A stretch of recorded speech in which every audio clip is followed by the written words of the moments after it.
Halo, saya Dr. Bayu Seka Putra, spesialis jantung dan pembuluh darah. Halo, saya dengan Dr. Dwita Riandesa Andri, konsultan prevensi dan rehabilitasi kardiovaskular di Rumah Sakit Jantung Harapan Kita. Halo, saya Dr. Rudris Aurora. Nah, sekarang kita bahas kenapa sih kita perlu menjaga kesehatan jantung kita. Jantung adalah pompa di dalam tubuh yang sifatnya adalah memompa darah ke seluruh tubuh. Ketika dia mengalami gangguan, otomatis fungsi pompanya akan mengalami gangguan. Sehingga apa yang terjadi? Gagal jantung. Ketika dia mengalami gangguan, otomatis fungsi pompanya akan mengalami gangguan. Sehingga apa yang terjadi? Gagal jantung. Ketika dia mengalami gangguan, otomatis fungsi pompanya akan mengalami gangguan. Sehingga apa yang terjadi? Gagal jantung. Dan jantung adalah mesin pompa di tubuh yang sifatnya memasok darah ke seluruh tubuh Anda. Jika jantung gagal berfungsi, otomatis akibatnya akan fatal. Risiko penyakit jantung meliputi aterosklerosis atau penumpukan plak dalam tubuh yang bisa memicu infak miokard atau kondisi serangan jantung. Itulah mengapa menjaga pembuluh darah dalam tubuh supaya bebas dari plak itu menjadi sangat krusial. Nah, makan seimbang, berolahraga, dan hindari merokok itulah cara yang sederhana tapi efektif untuk menjaga jantung Anda. Nah, jadi investasikan waktu Anda untuk jantung Anda. Sebuah jantung yang sehat adalah investasi untuk masa depan Anda. Kalau untuk masalah olahraga pada pasien-pasien jantung itu kita bisa mulai dari yang santai-santai dulu aja. Misalkan kita berasal dari tidak pernah olahraga, kita boleh jalan kaki dahulu. Atau sifatnya olahraga sifatnya aerobik, seperti selain jalan kaki bisa jogging, bisa sepedaan, atau bisa berenang.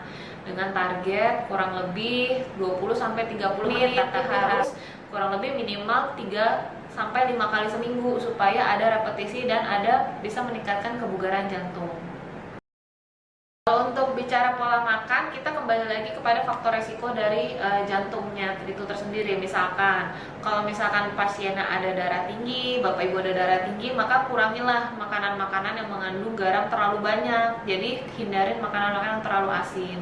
Seandainya ada diabetes gitu, maka hindari makanan-makanan terlalu manis dan sifatnya high karbohidrat ya. Jadi jangan terlalu banyak itu nasi putih, roti, kue-kuean yang terlalu mengandung tinggi gula dan karbohidrat. Kalau misalkan ada kolesterol tinggi, nah hindari itu makanan-makanan yang berlemak tinggi, misalkan apa, gorengan. Terus habis itu seafood tapi yang selain ikan ya, nah itu lumayan tinggi tuh. Terus apa yang misalkan jeroan gitu, seperti itu ya. Jadi semuanya kembali ke faktor resiko jantung itu sendiri gitu. Hari ini saya akan membagikan tips bagaimana cara mengukur denyut nadi sendiri secara sederhana dan bisa dipraktekkan di mana saja dan kapan saja. Orang dewasa normal memiliki denyut nadi berkisar antara 60-100 kali per menit. Selain itu, terdapat keteraturan irama, artinya tidak ada irama yang melompat-lompat atau terdapat episode berhenti. Cara untuk mengukur denyut nadi sendiri dikenal sebagai menari, meraba nadi sendiri. Ada 4 langkah. Yang pertama, genggam. Genggam tangan yang akan dilakukan pengukuran nadi dengan tangan sisi sebelahnya. Raba dengan menggunakan 3 jari, telunjuk, tengah, dan jari manis. Lalu diletakkan pada pangkal ibu jari atau bisa dikatakan sejajar dengan ibu jari. Kemudian bila denyutan kurang teraba, bisa digeser ke sisi tengah pergelangan tangan. Setelah teraba dan terasa kuat, maka kita bisa menghitung selama 30 detik menggunakan jam tangan atau stopwatch. Lalu nilai ada berapa denyutannya dalam 30 detik. Kemudian dirasakan iramanya, apakah ada yang seperti terasa melompat-lompat atau episode berhenti, dan teraba kuat atau lemah.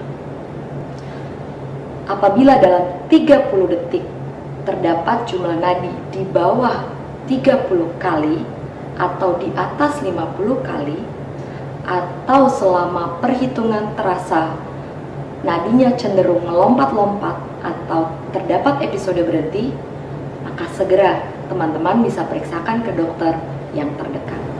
Ayo, raba nadimu, kenali resikomu. Ayo, menari. Jangan lupa ikuti dan meriahkan Hari Perayaan Jantung Sedunia di BGBK Jakarta. Catat tanggalnya 28 September 2023. Sampai ketemu.